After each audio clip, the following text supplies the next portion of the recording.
അതേടാ, റോയ് തന്നെ. നീയൊക്കെ കൊന്നു തള്ളാൻ ശ്രമിച്ച അതേ റോയ്.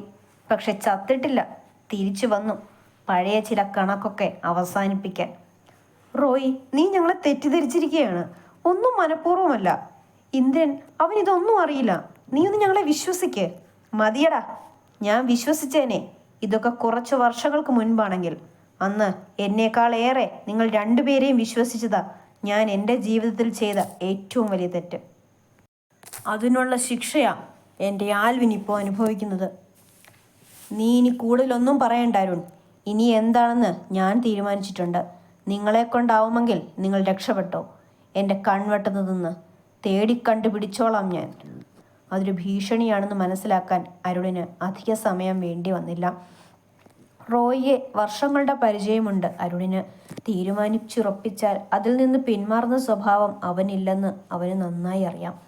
വിറകൊണ്ട് നിൽക്കുന്ന അരുണിനെ നോക്കിയൊന്ന് മന്ദഹസിച്ചിട്ട് റോയ് അവിടെ നിന്നും പോയി. ഉമ്മറപ്പടിയിൽ ചാരി വിദൂരതയിലേക്ക് നോക്കി നിൽക്കുന്ന രാധികയെ കണ്ടാണ് സുചിത്ര ഉമ്മറത്തേക്ക് വന്നത്. ചുറ്റിലും ആരുമില്ലെന്ന് കണ്ട് അവർ അവരുടെ അടുത്തേക്ക് നടന്നു വന്നു. രാധികെ, എന്താ ഇവിടെ തനിച്ച് നിൽക്കുന്നത്? ഞാൻ ജീവിതത്തിൽ തനിച്ചായിട്ട് കാലമേറെ ആയില്ലേ ചേച്ചി. ഇപ്പോൾ എന്തോ ഒരു തോന്നൽ, എനിക്ക് വേണ്ടി ആരോ എവിടെയോ കാത്തിരിക്കുന്നുണ്ടെന്ന്. അധികം വൈകാതെ അവരെന്നെ തേടിയെത്തുമെന്നൊരു തോന്നൽ. സുചിത്ര കുറേ നേരം അവരെ തന്നെ നോക്കി നിന്നു. വർഷങ്ങൾക്ക് ശേഷം ഇന്നാണ് അവളുടെ മുഖത്തൊരു തെളിച്ചം കാണുന്നത്, ജീവിക്കാനുള്ള പ്രതീക്ഷ കാണുന്നത്.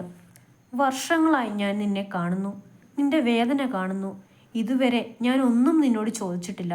പക്ഷേ ഇപ്പോൾ അതൊക്കെ ഒന്ന് അറിഞ്ഞാൽ കൊള്ളാമെന്നുണ്ട്. വിശ്വൻ്റെ കൂടെ വന്നു കയറിയ അന്നു മുതൽ ഞാൻ നിന്റെ മുഖത്ത് സന്തോഷം കണ്ടിട്ടില്ല. അന്നു മുതൽ ഇന്ന് വരെ നീ മനസ്സറിഞ്ഞൊന്ന് ചിരിക്കുന്നത് ഞാൻ കണ്ടിട്ടില്ല. വിശ്വൻ്റെ കൂടെ സ്വമനസാലെ ഇറങ്ങി വന്നവളല്ല നീ. അവൻ നിർബന്ധിച്ചതാവാനും വഴിയില്ല. അങ്ങനെയാണെങ്കിൽ അവൻ്റെ താലി നിന്റെ കഴുത്തിൽ കാണുമായിരുന്നു. ഒരു മുറിയിൽ രണ്ടന്യരെ പോലെ, അതും ഇത്രയും വർഷം. എനിക്കൊന്നും മനസ്സിലാവുന്നില്ല. ഞാൻ പറയാൻ ചേച്ചി എല്ലാം. ചേച്ചി പറഞ്ഞതുപോലെ വിശ്വേട്ടൻ എന്നെ നിർബന്ധിച്ചു കൂട്ടിക്കൊണ്ടുവന്നതല്ല. നിങ്ങളൊക്കെ വിശ്വസിക്കുന്നത് പോലെ ഞാൻ പ്രേമം മൂത്ത് പെറ്റ കുഞ്ഞിനെ ഉപേക്ഷിച്ച് ഇറങ്ങി വന്നതുമല്ല. എല്ലാം സാഹചര്യങ്ങൾ കൊണ്ട് സംഭവിച്ചു പോയതാണ്. തെറ്റ് അത് ഞങ്ങളുടെ രണ്ടുപേരുടെയും ഭാഗത്തുമുണ്ട്. എന്നെ പൊന്നുപോലെ സ്നേഹിക്കുന്ന ഒരു ഭർത്താവ് എനിക്കുണ്ടായിരുന്നു. പക്ഷെ വെറും മാസങ്ങൾ മാത്രമേ എനിക്ക് അദ്ദേഹത്തിൻ്റെ കൂടെ സന്തോഷത്തോടെ ജീവിക്കാൻ കഴിഞ്ഞുള്ളൂ. അപ്പോഴേക്കും വിധി എൻ്റെ ജീവിതത്തിലെ വില്ലനായി. രാധിക പറഞ്ഞുകൊണ്ടിരിക്കുന്നതിനിടയിലാണ് വിശ്വൻ ഉമ്മറത്തേക്ക് വരുന്നത് കണ്ടത്. അയാളെ കണ്ട ഉടനെ അവർ മൗനിയായി. സുചിത്രയും പിന്നൊന്നും ചോദിക്കാൻ പോയില്ല. അവർക്കിപ്പോഴും കേട്ടതിന് ഞെട്ടിൽ മാറിയിട്ടുണ്ടായിരുന്നില്ല. വൈകിട്ട് ക്ലാസ് വിട്ട് കഴിഞ്ഞ് നീലുവിനെയും കാത്തു നിൽക്കുകയായിരുന്നു ഇന്ദ്രൻ. കൂടെ അരുണുമുണ്ട്. ഇന്ദ്രൻ എന്തൊക്കെയോ സംസാരിക്കുന്നുണ്ടെങ്കിലും അരുണിൻ്റെ ചിന്ത മറ്റെവിടെയോ ആണ്. ഡാ അരുണേ, നീ ഞാൻ പറഞ്ഞത് വല്ലതും കേട്ടോ? എന്താ നീ പറഞ്ഞത്? ബെസ്റ്റ്, നല്ലയാളോടാ ഞാൻ ഇത്രയും നേരം വായിട്ടലച്ചത്. നിനക്കിത് എന്താടാ പറ്റിയേ? രാവിലെ മുതൽ ശ്രദ്ധിക്കുക ഞാൻ. നീ ഇവിടെ ഒന്നുമല്ല. എന്താടാ പ്രശ്നം? പ്രശ്നം അവനാണ്, ആ റോയി. ഞാൻ അവനെ ഇന്ന് വീണ്ടും കണ്ടിടാ ഇവിടെ വെച്ച്. അവൻ മരിച്ചിട്ടൊന്നുമില്ല. അവന് പകയാണ്, അടങ്ങാത്ത പക. അവനെ കൊല്ലാൻ ശ്രമിച്ചതും അവൻ്റെ അനിയൻ തളർന്ന് കിടപ്പിലാവാനുള്ള കാരണവും നമ്മൾ രണ്ടുപേരുമാണെന്നാണ് അവൻ കരുതിയിരിക്കുന്നത്. നീ എന്തൊക്കെയാടാ പറയുന്നേ? നമ്മൾ എങ്ങനെ അതിനൊക്കെ കാരണക്കാരാവും? ഇന്ദ്രൻ്റെ ചോദ്യത്തിന് എന്തും മറുപടി പറയണമെന്നറിയാതെ അവൻ കുഴങ്ങി. അപ്പോഴാണ് നീലു അവിടേക്ക് വരുന്നത് കണ്ടത്. അത് വലിയൊരു ആശ്വാസമായി തോന്നി അരുണിന്. ദാ വന്നല്ലോ നിന്റെ നീലിക്കുട്ടി.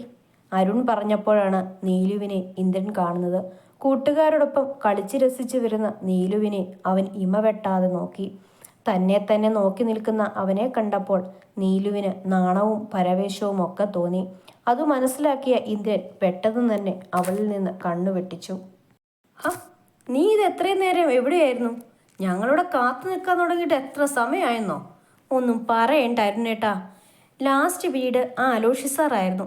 ബെല്ലടിച്ചിട്ടും അയാൾ ക്ലാസ് നിർത്തിയില്ല. അരുണിനോടാണ് മറുപടി പറയുന്നതെങ്കിലും അവളുടെ നോട്ടം ഇടയ്ക്കിടയ്ക്ക് ഇന്ദ്രനിലേക്ക് എത്തുന്നുണ്ടായിരുന്നു. ഒരു പുഞ്ചിരിയോടെ അവളുടെ സംസാരം നോക്കി കാണുകയായിരുന്നു ഇന്ദ്രൻ. അവളോടൊപ്പമുള്ള നിമിഷങ്ങളിൽ സ്വയം സംസാരിക്കുന്നതിനേക്കാൾ അവൾ പറയുന്നത് കേട്ടിരിക്കാനായിരുന്നു അവനിഷ്ടം. വീണ്ടും കുറേ സമയം അവരെന്തൊക്കെയോ സംസാരിച്ചിരുന്നു. ഇടയ്ക്ക് എപ്പോഴോ അവളുടെ കൈകൾ ഇന്ദ്രന്റെ കൈകളുമായി കൊരുത്തിരുന്നു. വീട്ടിലെത്തി കുളിച്ച് ഫ്രഷായി നീലു പഠിക്കാനിരുന്നു. കൂടെ ലതികയും ഇരിക്കുന്നുണ്ട്. ശേഖരൻ ഓഫീസിൽ നിന്ന് വന്നിട്ടുണ്ടായിരുന്നില്ല. പണ്ടു മുതലേ ഉള്ള ശീലമാണ്, നീലു പഠിക്കാനിരുന്നാൽ കൂടെ ആരെങ്കിലും വേണം. അതുകൊണ്ട് തന്നെ ലതിക അടുക്കളപ്പണിയെല്ലാം ഈ സമയമാകുമ്പോഴേക്ക് തീർത്തു വെക്കും. നീലു ബുക്കിലേക്ക് നോക്കി ഇരിക്കുന്നുണ്ടെന്നേ ഉള്ളൂ.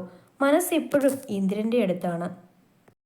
അവനെ ഫോൺ വിളിക്കണമെന്നും ആ ശബ്ദമൊന്ന് കേൾക്കണമെന്നും ഒക്കെ ഉണ്ടെങ്കിലും അമ്മ അടുത്തുള്ളത് കൊണ്ട് അതിനൊന്നും നിവൃത്തിയില്ലായിരുന്നു. എപ്പോഴും പഠിക്കാനിരുന്നാൽ അതിൽ മാത്രം ശ്രദ്ധ ചെലുത്തുന്ന നീലുവിൻ്റെ മാറ്റം ലതിക അപ്പോഴും നോക്കിക്കാണുകയായിരുന്നു. നീലു, നിനക്ക് എന്നോട് എന്തെങ്കിലും പറയാനുണ്ടോ? ഏയ് ഇല്ലമ്മേ.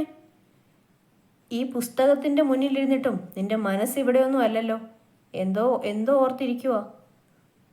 അത് പിന്നെ ഞാൻ എന്തൊക്കെയോ. കുറച്ചു നേരം ഈ റെസ്റ്റ് എടുത്തിട്ട് മനസ്സ് ക്ലിയർ ആക്കിയിട്ട് വാ. എന്നിട്ട് പഠിച്ചാലേ തലയിൽ കയറും. ലതിക അതും പറഞ്ഞ് പുറത്തേക്ക് പോയി. അവർ പറഞ്ഞത് ശരിയാണെന്ന് നീലുവിനും തോന്നി. അവൾ ഉടനെ ഇന്ദ്രനെ വിളിച്ചു. ആദ്യത്തെ റിങ്ങിൽ തന്നെ അവൻ ഫോൺ എടുത്തു. ഹലോ. ഹലോ ഇന്ദ്ര, ഇത് ഞാനാ. മനസ്സിലായി. ഞാൻ നിന്നെ വിളിക്കാൻ തുടങ്ങുകയായിരുന്നു. ഈ പ്രണയം എന്ന് വെച്ചാൽ ഭയങ്കര സംഭവമാണല്ലേ. എന്തേ ഇപ്പം അങ്ങനെ തോന്നാൻ? ഞാനിവിടെ പഠിക്കാനിരുന്നതാ, പക്ഷെ ഒരക്ഷരം പഠിക്കാൻ കഴിഞ്ഞില്ല. പുസ്തകം തുറക്കുമ്പോൾ ഓർമ്മ വരുന്നത് നിന്നെയാ. അവളുടെ സംസാരം കേട്ടപ്പോൾ അവന് ചിരി വന്നു. കാണാതിരിക്കുമ്പോൾ കാണണമെന്ന് തോന്നാറുണ്ടോ? തനിച്ചിരിക്കുമ്പോൾ സംസാരിക്കണമെന്ന് തോന്നാറുണ്ടോ? കാണുമ്പോൾ നെഞ്ചോട് ചേർത്ത് പിടിക്കണമെന്ന് തോന്നാറുണ്ടോ? ഹൃദയം നിറഞ്ഞതുപോലെ തോന്നാറുണ്ടോ? പിരിയുമ്പോൾ ലോകം ശൂന്യമായതുപോലെ തോന്നാറുണ്ടോ? ഉണ്ടെങ്കിൽ അത് പ്രണയമാണ്. ഇതൊന്നും ഞാൻ പറഞ്ഞതല്ല കേട്ടോ, ആരൊക്കെയോ പറഞ്ഞറിഞ്ഞതാ. അവളൊന്ന് മൂളി.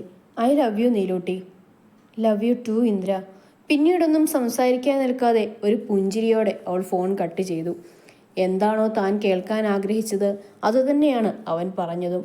അവൾക്കത് ഒരിക്കൽ കേട്ടാൽ മാത്രം മതിയായിരുന്നു. ശേഖരേട്ടൻ കിടക്കുന്നില്ലേ?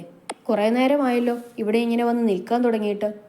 ഉറങ്ങാൻ കിടക്കാതെ ആകാശവും നോക്കി നിൽക്കുന്ന ശേഖരനെ കണ്ട് ലതിക ചോദിച്ചു. കിടക്കാം. നിമി പോയിട്ട് ഒന്ന് വിളിക്കുക പോലും ചെയ്തില്ലല്ലോ. ഏട്ടൻ ഇപ്പോഴും അതോർത്ത് വിഷമിച്ചിരിക്കുകയാണോ?